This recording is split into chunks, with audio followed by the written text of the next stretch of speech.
Okay, looks like we're good to go. My name is James Pepper.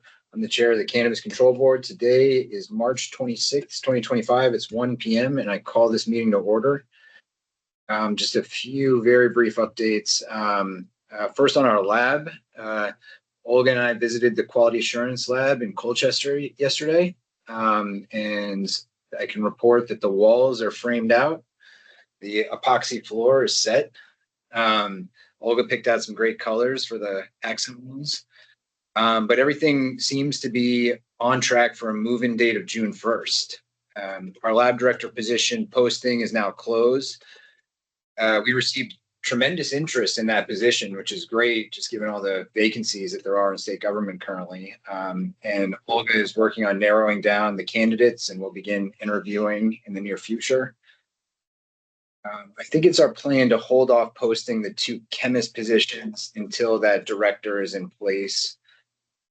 But in the meantime, Building and General Services is working on the procurement process for the equipment. It's hard to say when everything will be up and running, but it seems that after almost 2 years is that faint glimmer of a light at the end of the tunnel. So a huge thank you to everyone and internally and at VGS and ADS and everyone else that's been helping us to get here. A rule update. So the public comment period for our current rulemaking process is now closed. And I am really grateful for the incredible engagement from the cannabis community.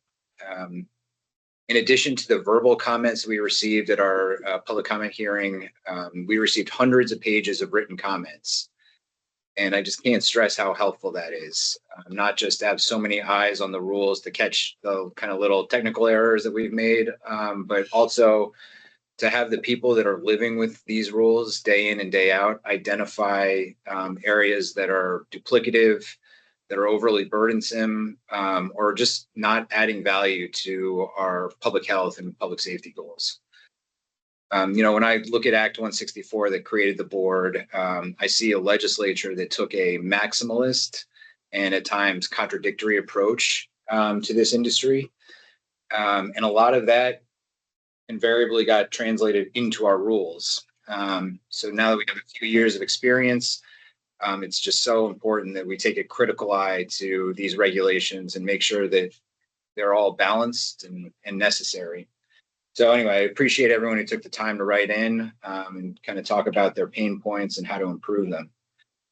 The next steps, we've called a special meeting next week, next Wednesday, April 2nd at 1 p.m. That's the meeting where we will systematically review the comments and discuss whether to change our proposed rules based upon that feedback. It's scheduled for 2 hours. I imagine it'll take a little bit longer than that, but should be fun. Otherwise, just need to approve minutes from our last regular board meeting on February 26th, as well as 3 special board meetings, February 12th, March 5th, and March 12th. So moved. Seconded. All in favor? Aye. Aye. Okay. Public comment. If you've joined the meeting and would like to make a public comment, please raise your virtual hand. And once we get through those, we'll do anyone that's joined via phone. Patrick, would you mind just helping with the order? Absolutely. First hand up is Jake Grossman.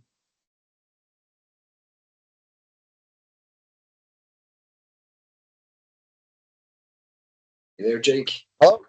Yep, can you hear me? Yes. Hey, thanks for opportunity to speak. Is this the appropriate time to speak on to comment on a license renewal that's up for approval, or do I have to wait for that agenda item? This is general public comment. You can talk about whatever you'd like, although, yeah. Okay, I'll just jump right in with it. My name is Jake Grossman Christ, born and raised in Underhill, Vermont. I am a Tier 2 license holder in Vermont, in New Haven, at a family farm that has been in my wife's family as a family business. It was originally a crouton business and organic wheat production. And as they expanded and moved, now we are transitioning into cannabis now that it's, you know, allowed in Vermont, which is cool. I wanted to speak on our renewal and the process. My background is I've been licensed in California since 2016. I was one of the first licensees in the Emerald Triangle. We are renewing our license. It took a year to get licensed, then we were licensed for a year. We are, the board is looking at today if we have, if they'll accept quote unquote a incomplete or late application. We filed our application for renewal as completed with the one-page checklist, everything on it, 2 weeks before the 30-day deadline. The only two things that are missing as of today are the fire safety and the wastewater permit. On Jake, all of the board here has read your letter, so I don't mean to cut you off. I really don't, but it would be duplicative for us to walk through that. If there's anything outside of the letter that you wanted to comment on, please feel free. Okay, I guess my general comment then, it's awesome that to hear you guys have read it. I've dealt in county. I sit on a county board in California. I know a lot of the times, sometimes these letters go unread. So that's awesome. Thank you. I guess my comment to the board as somebody that has extensive experience in dealing with building county regs and state regs for licensing is we are seeing in Vermont right now what we have dealt with for the last 7 or 8 years in California. And that is kind of a moving goalpost for licensees. I think everybody probably on the board knows that virtually every cannabis license in Vermont is struggling, operating at a fraction of their allowable canopy, or in fact are closing their doors.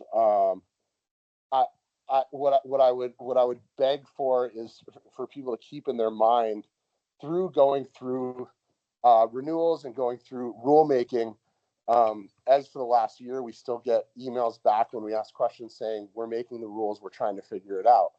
The moving goalpost makes it very difficult, where, as you guys have seen from the letter, we are complete everything put in front of us, and continuously there's changes and there's additional documents required, additional engineering required, all these additional pieces. I understand that we're like everywhere with cannabis, we're kind of building the plane as we're flying it, as far as rules and regs, trying to bring in a black market industry traditionally into the white market, which is amazing. Let's do it. But as an operator, it is very difficult to be held to stringent timelines when there is endless changing requirements and out of requirements with drop dead dates. It was disheartening to hear that there's a question of if the board will allow a quote incomplete renewal when all of the boxes has been checked and new requirements keep coming up, which we fulfill expeditiously, that instead of it being addressed in a light of this is a complete application, but our program's requiring more now. We're seeing new things that we want. We're trying to make this the best it can be. We're trying to make the program better and better every step of the way. Thanks for working with us. So I guess as we go through this meeting, if there are any questions, myself and our business manager, Stacy Wilson, are here if anybody has any questions or clarifications they'd like. Thank you. Great. Thank you for the comment. Anyone else who joined by the link, feel free to raise your virtual hand if you'd like to comment. And if you join by a phone, you can hit *6 to unmute if you'd like to comment.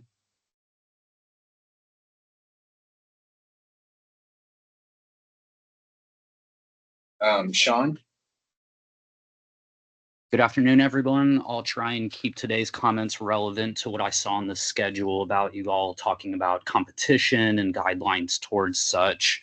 I I feel like we should allow things such as competitions with as minimal infringement as possible. And I hope through your guys' meeting today, you'll be able to clearly lay out what the concerns are that this Oh, here we go. to a stop. Okay. I missed it. There's Hold on. provisions and Yeah, pathways. sorry, Sean. Hold on one sec. Certainly. I think you should be all right now. Sorry about that. Thank you. I think there's enough creative minds here, both on the board side, the legislative side, and all of us in the room, that we should be able to facilitate pathways towards things such as a competition. If it's a matter of paperwork, we have manifests already. We can show chain of custody of a cultivator showing a transfer manifest to whatever shop is supposed to be the spearhead of collecting samples. We can show another manifest from that dispensary, whoever is collecting samples, up to that event promoter. Does it necessarily, for your guys' comfort and legalese, does it need to look like the promoter or the executive of that event needs to have a wholesale license? Maybe that might alleviate your guys' concerns or any legality issues right now. The way that the competition that was squashed seems to be iterated, all the details were pretty well there. X number of grams goes through these pathways to these people. So through today's meeting, if you guys could just really thoroughly lay out what the concerns are or were, or any actual technical infractions that have occurred, so we can try and address them. And if you guys could maybe speak to whether a competition is feasible within this year, whether they are amendments that could be made by you all to allow that, or whether it needs to be another legislative push and we won't see that until next spring. And I know that's not going to be a straight yes or no, but any guidance on that regard. Continuing to work with certain people in here to get the special event permit off of the ground, and hopefully see some of those permitted events happening starting this summer, starting this year. My concern with those special event permits is, say, in the realm of a concert right now, if it is an outdoor concert and tobacco smoking is permitted, seemingly I am allowed to consume cannabis in the generic part of that venue where tobacco consumption occurs. If we now institute a policy of having these special event permits so that cannabis can specifically be consumed at the event, does that mean that everyone consuming cannabis now has to go in the little fence and have their ID checked? Because that just kills my vibe of the concert experience totally. So I don't want to have the special events permit now dictate everyone else's course of function, because there are cannabis consumers at that concert that do not have a want or a need to be in the little gated portion, and maybe there's a dispensary there, maybe there's a couch. So yes, special events, but we should be mindful that instituting more and more rules or guidelines of the special event permit would potentially infringe upon general public members' ability to consume in their own legal and comfortable ways in public. And I guess my last part of that would be, special events are great. We need to absolutely start finding pathways towards a social consumption lounge. Indoor, sit down. I in particular don't care about alcohol. We probably know that the two shall never meet, but I want to be able to sit down inside in February and comfortably consume my cannabis, maybe have a juice or a tea, maybe have a little piece of chocolate. Because the moment I have to go outside and consume, that establishment that I was in, probably not going to go back. And I'm going to go across the street and get my coffee and keep walking, kind of thing. So social consumption lounges for a multitude of reasons. Tax dollars coming in, tourism, normalizing for a large part of our public what is their social life, what is their part of their routine. So please go. I encourage all the board members, take some of our $17 million of tax revenue, and you guys go take a funded flight out to Cali or out to Las Vegas and see some of the models for these social consumption lounges. Thank you all. Thanks, Sean. I do just want to touch on a point about consuming cannabis in a tobacco area. Just, the tobacco laws around clean air are different than cannabis consumption. And I'm not going to give any legal advice. We do have some guidance about that, but it's, I just want to make sure no one's getting the impression that you can consume cannabis in public spaces, even if a lit tobacco product is allowed. All right, Jeffrey. Thank you, Chair. I'm in my car. Can everyone hear me okay? Yes. Yep. Terrific. Appreciate you all. Hope you have a good meeting. Hope everyone is doing well this early spring. I just want to comment briefly on the rules amendment process, but before I do, I just want to touch upon some of the sentiments that the previous commenter had offered. I want to share that I appreciate the need for consumption and really industry, and the board is aware of our position here. Before we even, think about sitting down and having a cup of tea in a consumption lounge to enjoy cannabis safely, it really is incumbent on all of us to make sure that all Vermonters, especially those in vulnerable communities, are able to enjoy cannabis safely and legally in their own homes. That is, we believe, the greater priority for Vermont. Canada has public consumption. New York State has public consumption wherever lit tobacco is allowed. So should Vermont. And then from there, we can have discussions about commodifying and making money off of consumption. Just want to set those priorities on the table. Appreciate the previous commenter's remarks. With regards to why I'm commenting now and the rules amendment process, I just want to take a moment, commissioners, board, to impart on all of you. I know that you are deliberating internally on your final recommendations for rules changes to your administrative rules. I just want to impart that, and I know that we all know this, I just want to take a moment to reinforce this. We are really at a pivotal moment in Vermont with our regulated market. And what I mean by that is we are beginning to see some of the shortcomings that come from the legislative body, from the market structure. But beyond that, sticking to what is under your purview for rulemaking, also with rules. And what I mean by that is we are beginning to hear more and more from licensees, and I wouldn't be surprised if the board is as well, that the Vermont marketplace is no longer becoming a viable ecosystem for our farms and businesses. And in the context of rulemaking, I'm thinking about beverage and tincture reform, the multi-dose edible reform, things that are under your purview. Testing criteria, not relaxing these things, but having greater accommodations for licensees to operate in the market, and not, for instance, be compelled to look at operating in other states. I'm hearing more and more on a weekly basis that licensees are turning to New York State to possibly open up a business. And I think that this is important to keep in mind. New York State figured out beverages. New York State figured out multi-dose edibles. New York State figured out a lot of these things. They don't do everything right. They get a lot wrong.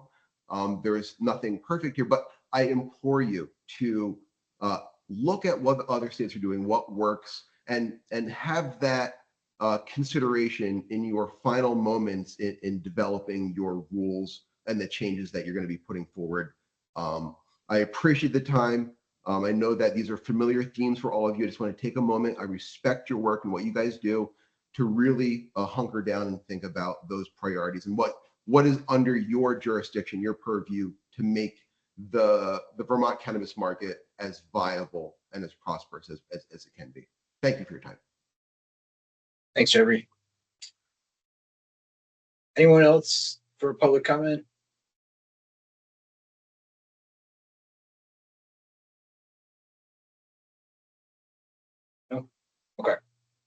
I'll close the public comment window. Appreciate the input, really do.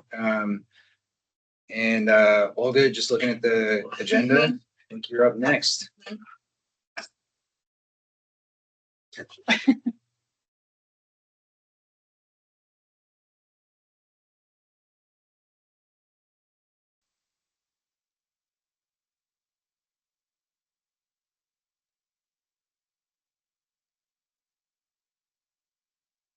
Right. I think. All right. I think here we go. So that's our regular report for the month of March. So I'll dive right in, and we'll start with the adult use program licensing data to give you an overview of the most recent information that's provided by our team. All of the data is current as of March 18, unless otherwise specified on the individual slides. And we'll do a little bit deeper dive into the cultivator data now that the cultivation application window has closed and most cultivation applications have been issued. And I'll spend a little bit of time on the product registration data as well, because I know there were some questions about that last month. Okay, so digging in, we'll take a look at so on this slide, we are looking at all of our active licenses, and you're looking back 3 months. So the month of March is this light green color. And as you could tell, we are up to 629 active licenses as of the 18th. You could probably see that we are showing gains solely in the cultivator category, as most cultivators approved in the last month's board meetings have received their licenses by now. We do have 8 additional cultivation applicants who've been approved last month but are not yet issued. They have until the end of this week to meet their contingencies. Mostly it's a payment of the fee. So as those folks work through this, and assuming if everybody were to successfully fulfill their obligations, you can expect 8 additional cultivators on this list in the next months. So that's something to keep in mind. And outside of that, we did not have any additional licenses this month. So that's the quick overview here. And next, I think I skipped one. So here's our priority status slide. Again, all of our active licenses here through March 18th. No changes here months over months. We're tracking as we have been in terms of percent allocations. Okay, so moving on, a few more slides on the priority status. We've seen those before, so I'm bringing them up this month. I think we kind of held them back for the last couple of months.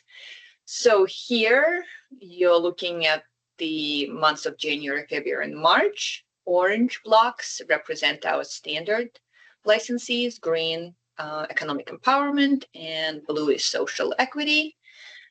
Again, numbers indicate a consistent proportional increase in each priority status category month over month. So that's what we are showing here. Now we'll just look at the individual sort of subgroups of our licensed population. So here you're looking at the cultivators. Again, over the last 3 months,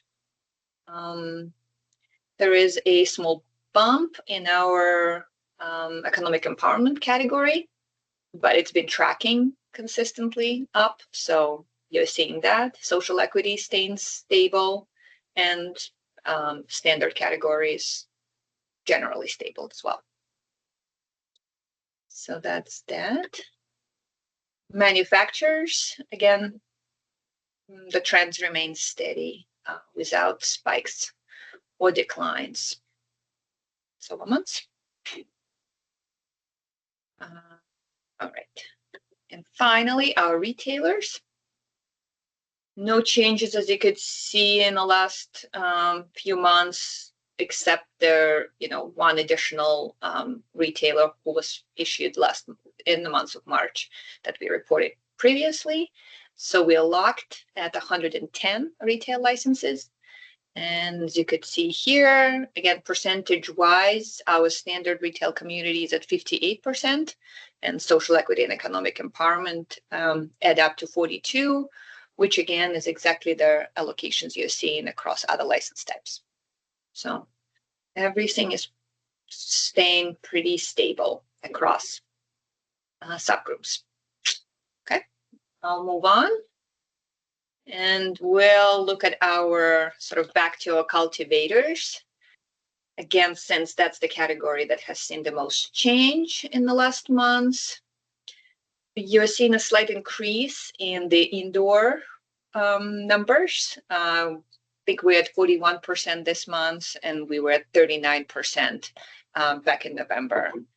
And our outdoor numbers have dropped by a couple percentage points over that time period. So again, nothing significant, just a slight increase in the indoor and decrease in the outdoor licenses.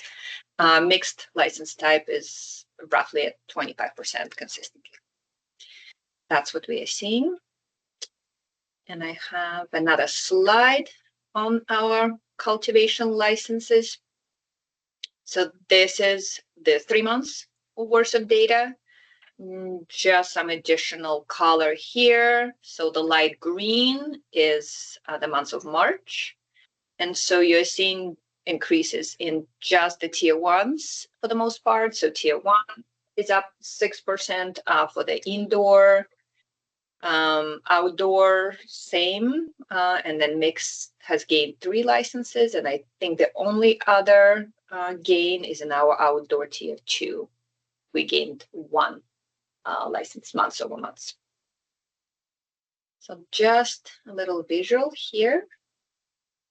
And one last slide, mostly sort of tells you where our cultivators are located within the state. So Rutland, Windsor, Chittenden lead the way, and Essex hosts the fewest cultivation licenses as of this month.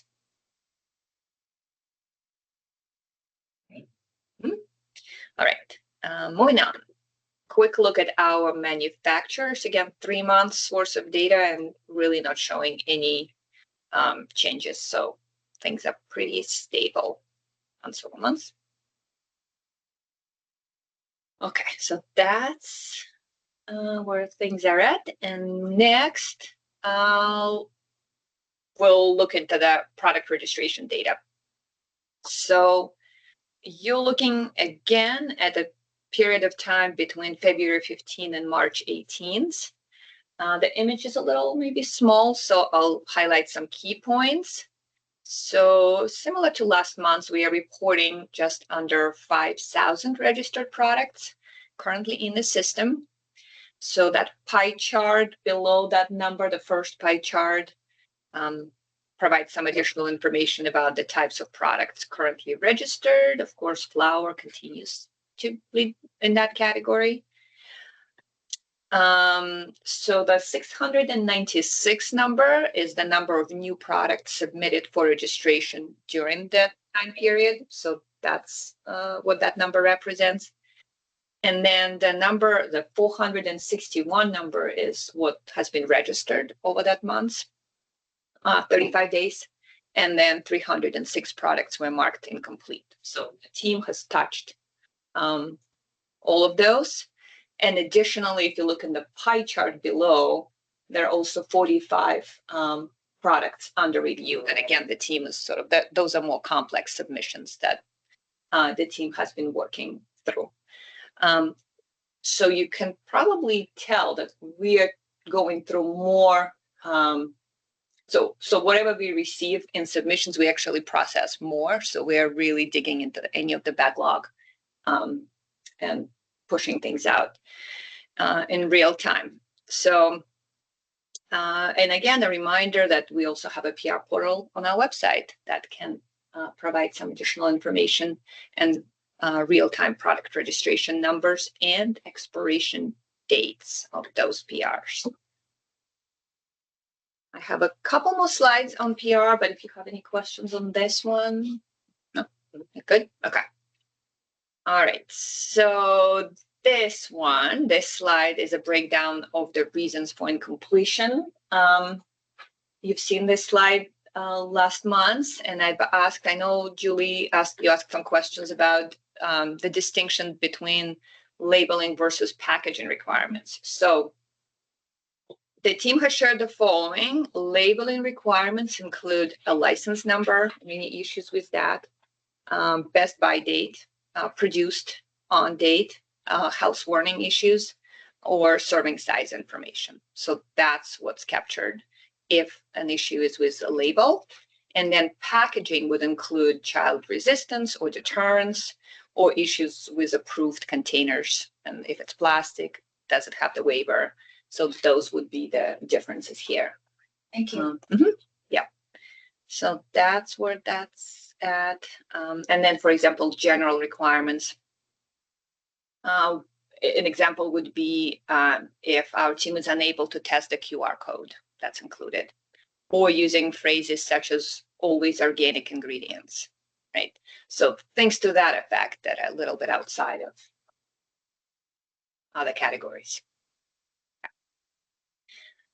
So that's the list of our incompletions. And here's one more slide here. Again, a lot of information on this one.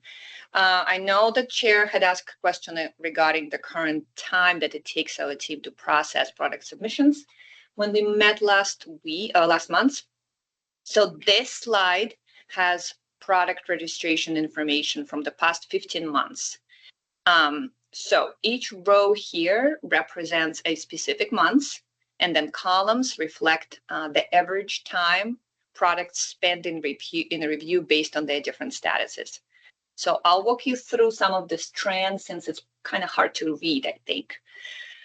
So the first column with data, the blue color, is the overall average time to register. So if you look at the months of January of 2024, you'll see that in January, on average, it took about 35.5 days for us to register a product. If you look at the very bottom of that column and at sort of the March data of this year, you'll see that now we are running just under 9.5 days. So that's sort of that's the the trend we like. So, and again, so there is the information gets a little more granular. So for example, that second column is for the products submitted to us without any issues. So the products that never went into incomplete. Back in January, it would take us 16.5 days. And now it's just under 9 days to process those submissions. If you look at the third column, that one describes encompasses situations when a submission required some additional information so that the PR was placed into an incomplete status. And so we went from 48 days to just over 10 days for that subcategory. Next is the category that's talks about resubmission processing timeline. So here it's the amount of time it would take our team to review and process a resubmitted product registration. So 15 months ago, we'll be looking at 23 plus days, and now we're looking at under 2 days. So yeah, so you could see the trends across all licensees for. What would you say, Olga, contributed to the improvement here? Oh, I think we've done a lot of, so the compliance team has looked very deep into the structure and how the work has been divided and distributed among the team members.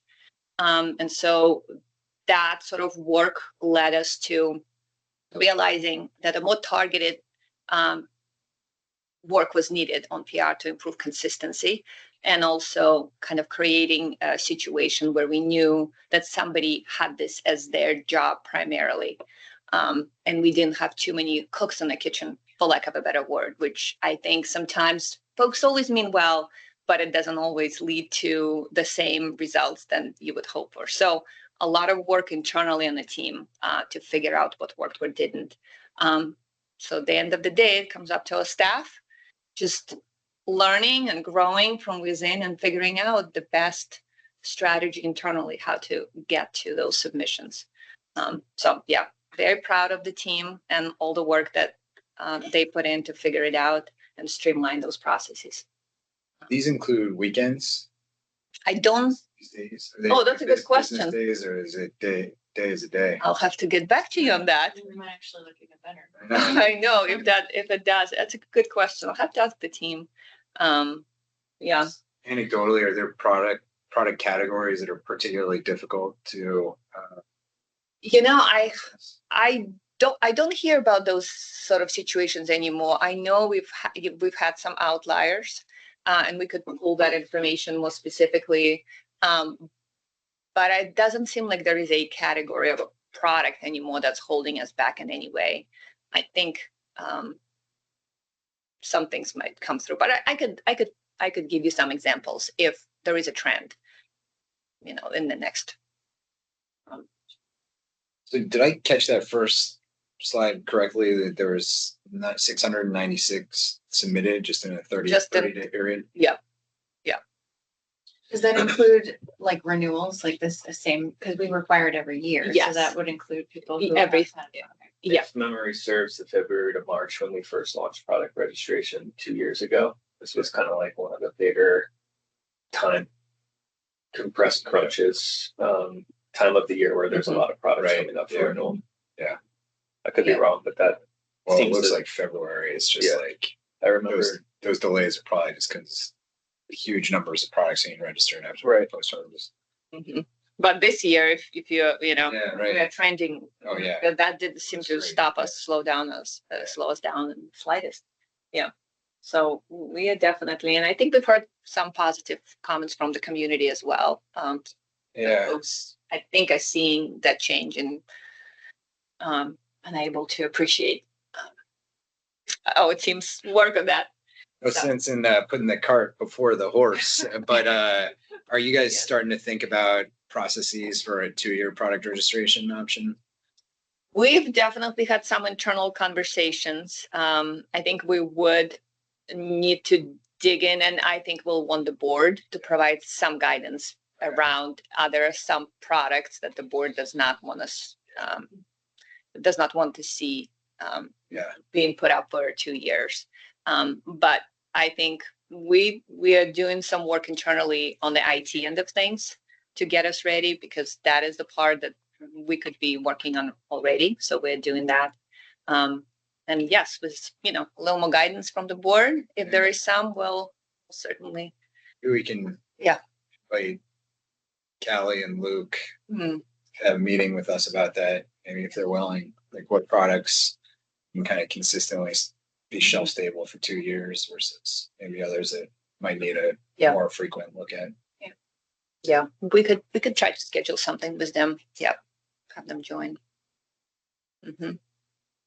All right. This is very good. Very useful. Thank you. I know Good. this is a particular pain point in the industry. Yeah.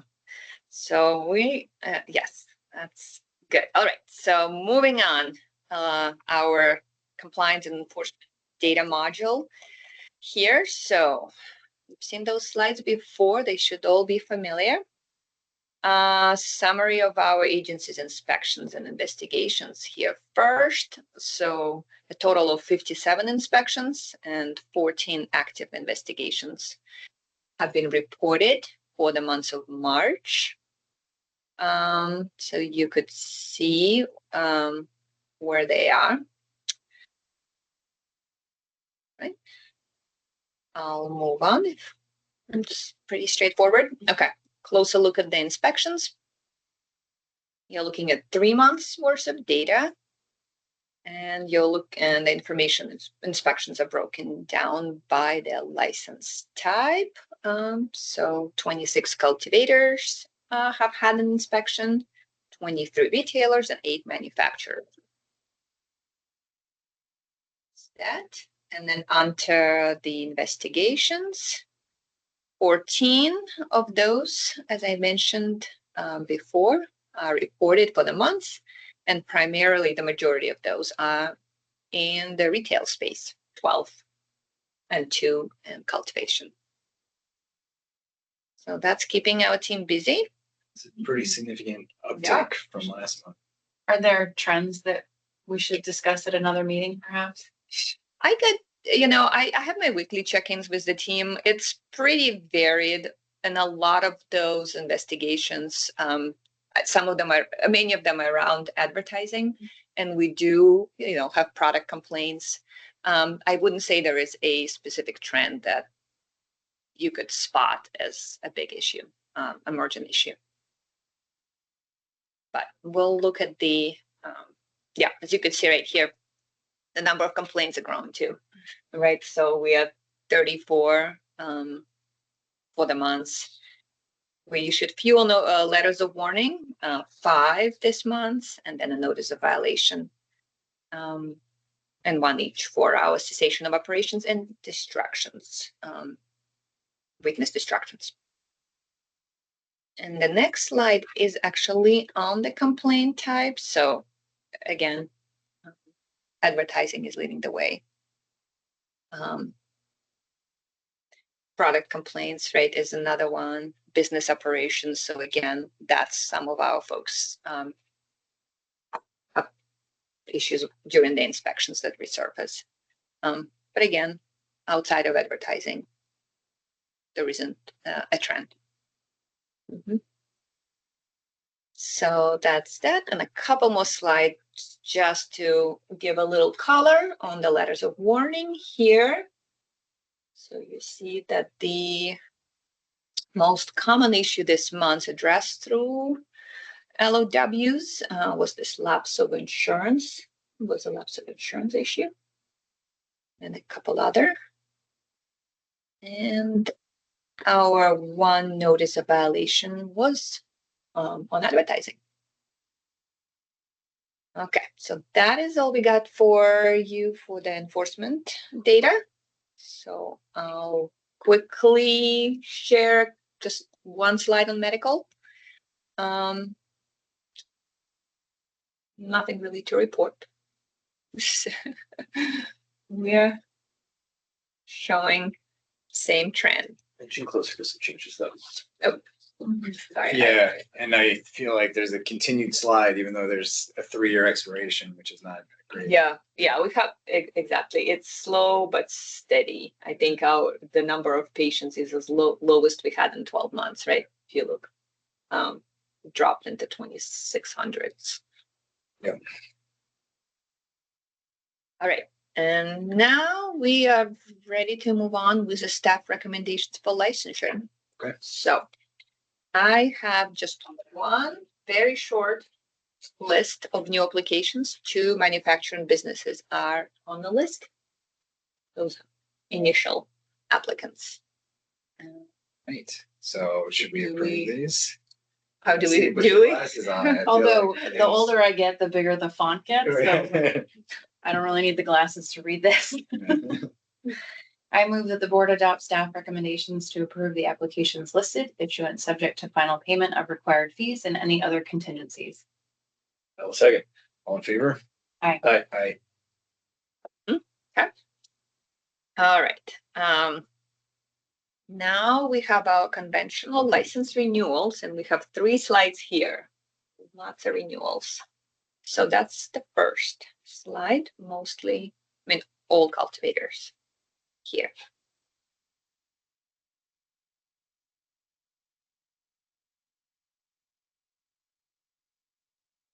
Okay.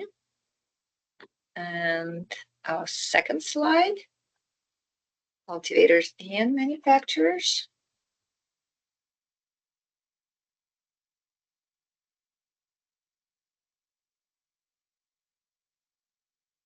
Right, and the last one, retailers.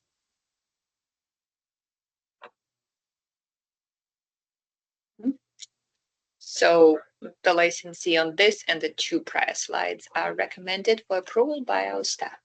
Okay, is there a motion to approve the staff recommendations? I move that the board adopt staff recommendations to approve the renewal of the applications listed, issuance subject to final payment of required fees and other contingencies. I will second. All in favor? Aye. Aye. All right. So next, so this establishment is, they filed late and they included an explanation letter and have since furnished all of the required documents needed for licensure. The board should have received the record in advance of this meeting, and our staff recommends that the board accepts and approves this late completed application as authorized by Rule 115(1)D. Questions for Olga? Nope. Okay. All right, so Is there a that's motion? I move that the board adopt staff recommendations to approve the late renewal of the application listed, issuance subject to any final payment of required fees or any other contingencies.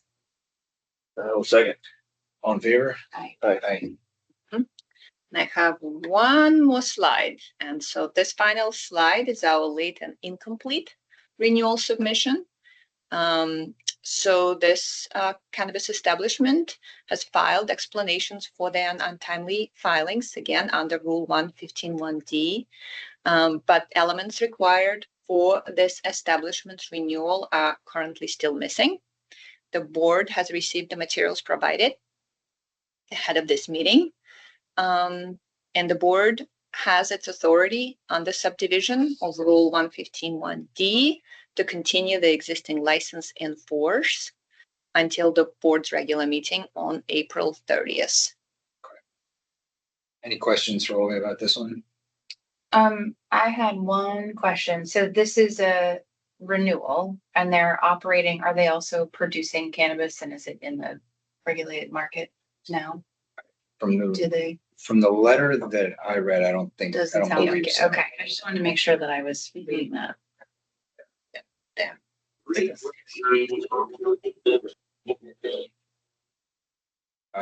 Okay, any other questions about this one? Okay, do you have a motion? I move that the board adopt staff recommendation to accept and continue the late renewal of this application. And that the board will review that application at the next regular meeting. Okay, I will second. all in favor? Aye. Aye. That's all I got for you today. All right, thank you, Olga, Mhm. and great work, team.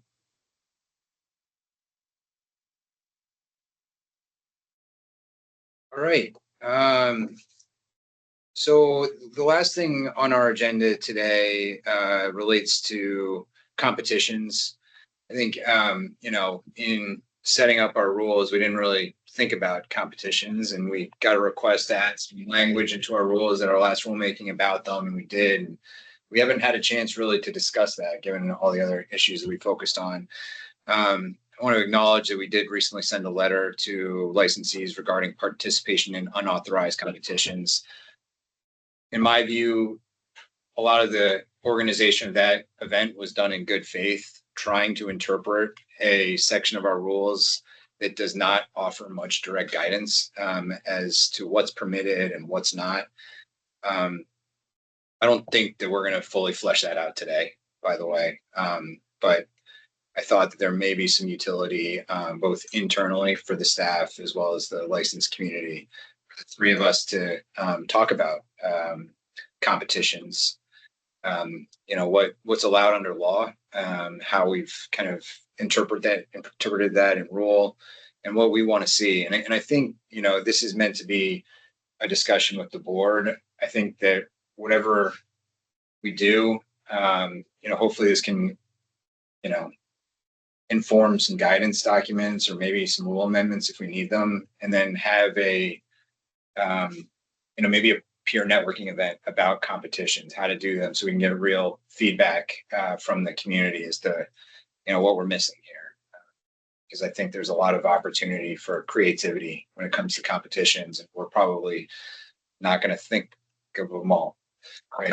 I think that's right. I think there's a key component that you mentioned there was what we legally, under the law, are allowed to put our blessing on and stamp of approval, and how that looks is determinative in whether or not we can do that. I'm not saying that this specific instance ran afoul completely of that, but we don't have the authority to license events. So how can you structure a competition without abutting up too much of what an event is? When does a competition become an event? And I think there was some good faith efforts here to try and not wander too far into that category. But I also think that there was some questions that were not raised to the board and to our staff about transporting cannabis, especially around, home grow products, right? A lot of great home growers out there, but asking home growers to potentially drop their product off in high volumes at a licensed establishment, that person would take possession of an unlicensed, unregulated product is a red flag for us. And so moving forward, we need to be in better contact. If somebody wants to do a competition, from my perspective, it's on the burden of that promoter to come to us and say, this is what we want to do. It's not on us, the burden, to chase down everybody that wants to do something like this. And I think, we're willing to work with folks and let folks know, hopefully with more developed guidance and through peer networking, where those red flags are, where we're going to take issue, where we think that this might set up for a situation down the road where a license holder might find themselves in hot water with us or with, state police or some other official that, they're handling large volumes of cannabis that may be found outside of the regulated market. And what does that look like? And what does that mean? So my recollection is that the rule requires express written permission from the board, right? And so the kind of guidance or the direction that the staff needs is, what do they need to know that they can give that permission, right? So, how samples are handled and where they come from, and that the quantity of them, that's the kind of guidance that we need to be able to provide. Right? Exactly. So I had some just kind of like discussion topics that I thought I might just put out there to kind of help think about a more basic style of competition. Obviously, there's probably more complex formats that we're not going to be able to cover or anticipate. But Gabe, I was wondering if you might be able to help us kind of understand what that fatal flaw that led to the issuance of that letter was for the one competition that we sent the notice out to our licensees. Oh, Is that us? Uh-oh. You may have to change your microphone input, maybe.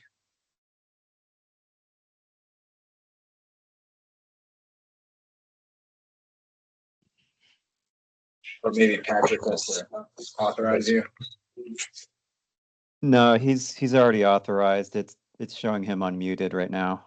I'm not. Yeah, can you say something? Or can you? Yeah, I just. There you go. Okay. Yeah.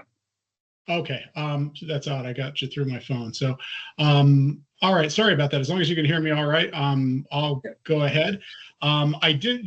This has been a challenge as long as the regulated system has existed. We had almost a decade of kind of no regulation, and people were having contests, and nothing was really amiss.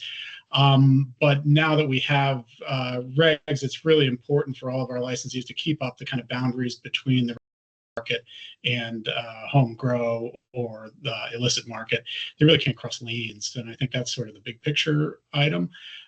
As Kyle said, we're really hemmed in by the limits on public consumption and the absence of event permitting. So that means that we can arrange for and approve competitions, but within really narrow bounds that sometimes aren't compatible with what people might hope if they just kind of had an open field to design a system. Our rule on this is 2.3.9 C through D. This was implemented, as you said, in the October 23 rule amendments, because we realized we didn't have anything for competition samples. And if you look at that rule, 239 C through D, you see it's got a three-element requirement, really. The samples have to be done for a bona fide evaluative contest with the written authorization of the board. That part is really important because that written authorization would look a lot like a permit that had certain terms and conditions and agreements about how things would go. And so that's a nice flexible way to address, there's not one way to do a contest. We would be able to sit down with a licensee who wanted to organize one and administer it, and write into that written authorization permit what the basic understandings and rules of the road would be. And so that's why you don't see a lot of other rules other than 239. I think a lot of people have said, well, it's very hard to understand what this would look like because there aren't a lot of rules about it. And I think the answer is that's right. We kind of make an ad hoc permit. But the first element is that written authorization to the board based upon a decision that contest is a bona fide contest. It's really, a quality contest that's being overseen and administered in a fair way. That said, we're not going to regulate the contest itself. The second requirement is that the aggregate amount per evaluative contest can only be 8 grams per strain of flower and no more than 7 strains of flower. So that brings you to 56 grams, which is almost exactly 2 ounces cap. And then the third element of that Rule 239 is that samples have to be clearly labeled competition sale, not for resale. And I miscounted. There's a fourth requirement. I'm sorry. We were accused of always making up an additional requirement, and here we've done it. 4 is that samples have to be designated and identified in the inventory tracking system. So those 4 things have to be there: written authorization, under the limit, the clear labeling, and that it's not for resale, and inventory tracking. So that, and I guess I can answer the question, how could this have worked? First, it would have had to have a permit like that, and the permit would basically make sure that the other elements that we'll talk about are there and that there's a plan for it. So the biggest problem is just the absence of that, going through that process. That would really have to be done by a licensee, because under state law, it isn't really possible for somebody who is not a licensee to have possession of, transport, store, transfer, etc., the quantities of cannabis we're talking about. So, is it possible for, somebody who never touches cannabis to kind of mastermind and organize something like that? Yeah, I think it is. But in the real world, it's very, very hard to do that without the expectation that at some point you're going to pick stuff up, you're going to transfer it around, you're going to move it to the judges. And the only folks that are allowed to do that under state law are active licensees and the agents of those active licensees acting in the course and scope of their employment. One point of confusion that's at the root of a lot of compliance issues we see around items like this is that the employee ID card in and of itself doesn't confer any right. So if you have an employee ID card and you're not acting on the part of your regular payroll employer within the scope of the things that you're employed in your employment role to do on an ordinary basis, there's a problem. And the ID card itself doesn't confer a right to drive cannabis around the state, for example. And we worry about that often from the perspective of both the security and liability of people doing it, as well as clarity for law enforcement. We really owe it to our law enforcement partners to make sure that car crashes happen, speed stops happen. If somebody encounters somebody in possession of a significant amount of cannabis, we need a system where public officials encountering that can tell in a pretty quick way whether or not that's a legitimate activity or not. And so that's why it's so important to go through the license system, to have transport manifests, to have a security plan, to have an arrangement where all of the samples would be always in the custody of somebody who was licensed to have them, always secured according to the security plan that folks had, and always inventory tracked. So I think really red flags where no amount of creativity is going to fix it is if you see a crossing of lanes between the regulated and unregulated markets.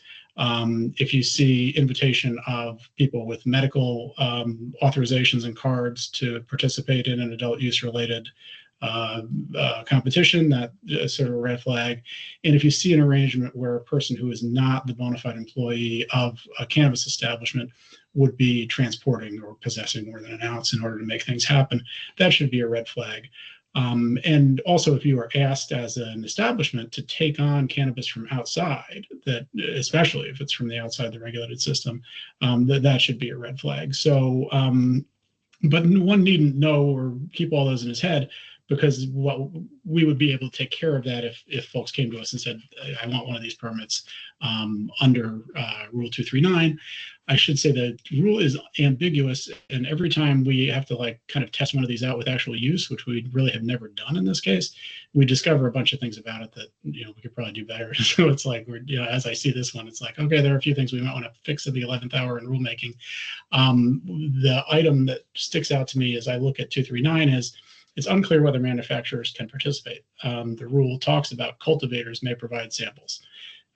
So cultivators are a subject, and then in subdivision D of the rule, it goes on to talk about cannabis products and board guidance and specifying milligram equivalents for products. Well, if we're just talking about flower, why are we talking about products?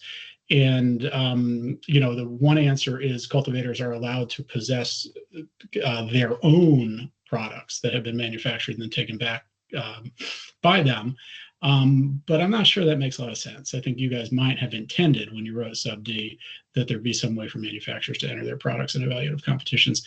It's not very clear. That's sort of, and when things like this aren't clear in the regulatory world, that's sort of why we have boards. So you have discretion to say what you meant, but the reader can't tell, and that's a problem from a drafting perspective. And so we're going to try to take that up in rulemaking. But really the most important thing is come to us, we can work with you.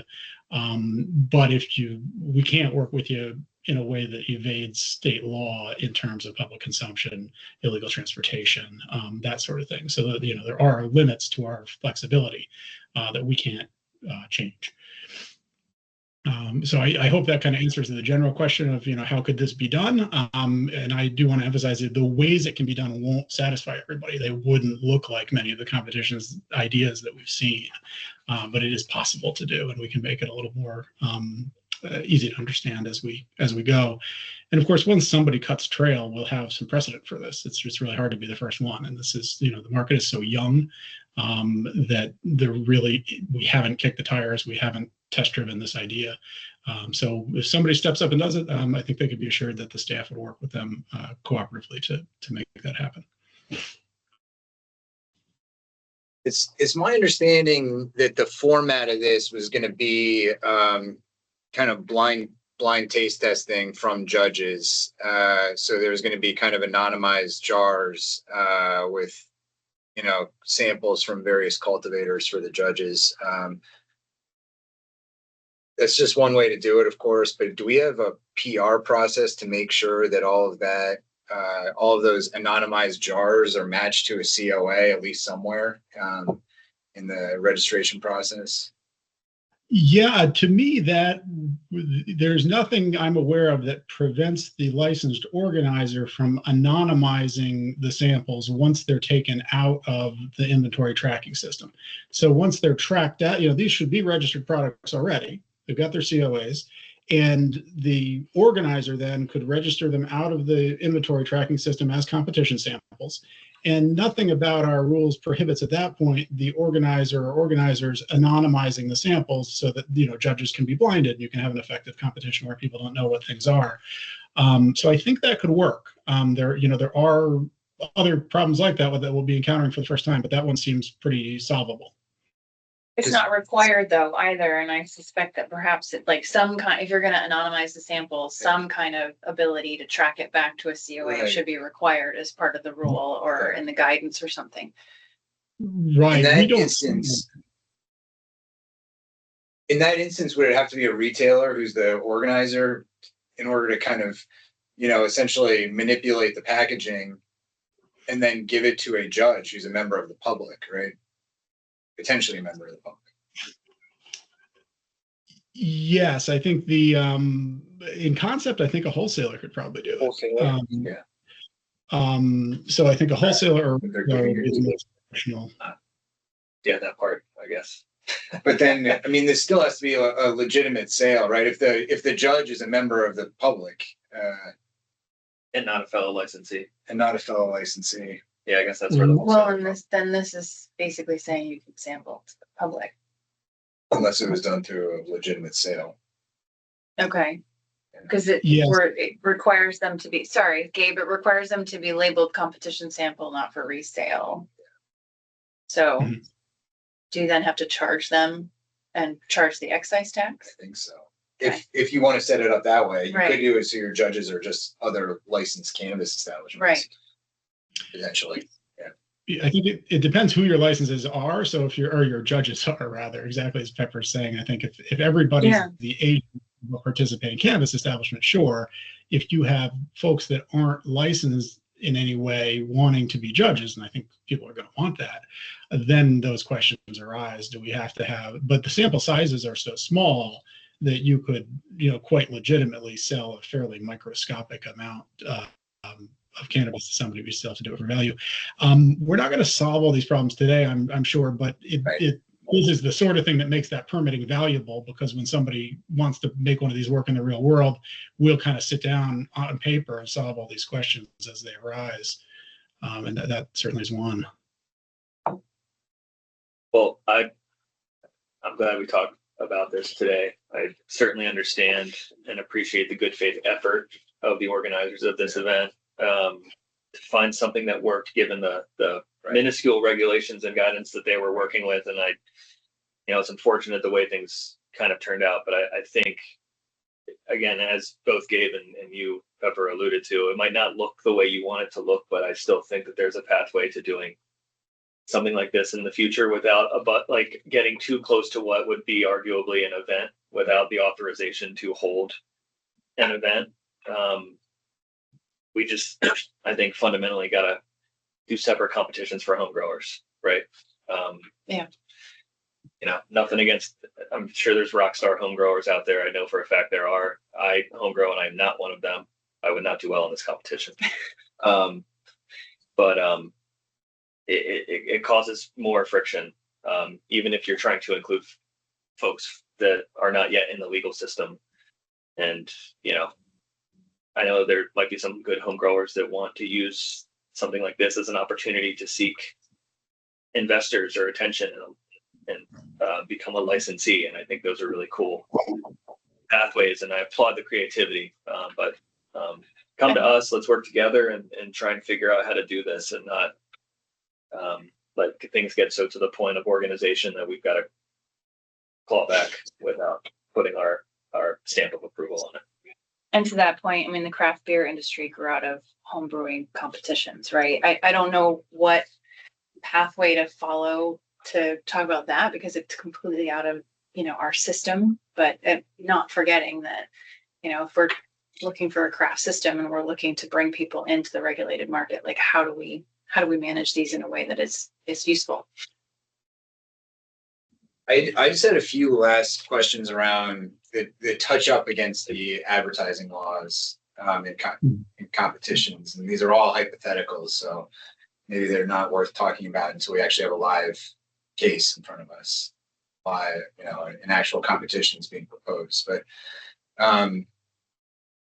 is a promotion or a competition is that an advertisement? I mean, I don't think it's reasonably calculated to induce a sale of a specific product. So it seems to me like that might fall outside of needing pre-approval. I mean, I know it would depend on the specifics, but yeah.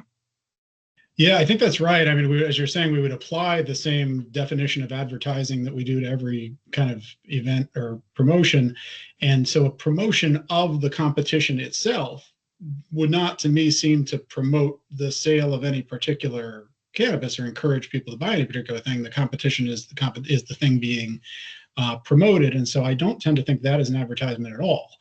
A very different thing happens, though, once you have some winners. Once you've got the trophy, when you're touting things that can definitely be bought and doing it because you expect that, consumers are going to see that and reward the kind of deserving winners with demand for their products, that's an advertisement. So the line there is, we're having no problem to say loudly and in all kind of different forums, we're organizing this competition. Here's how you can enter, here are the details. That wouldn't be an advertisement, but saying, my cultivation license has won these particular awards in a public way, in a publication or something, or on a label, I think would be. Yeah. So another thing that kind of touches on the advertising laws also could be about the competition categories. Like I can easily foresee, having a category for kind of best hydroponically grown, a living soil grown, or outdoor, best indoor, whatever.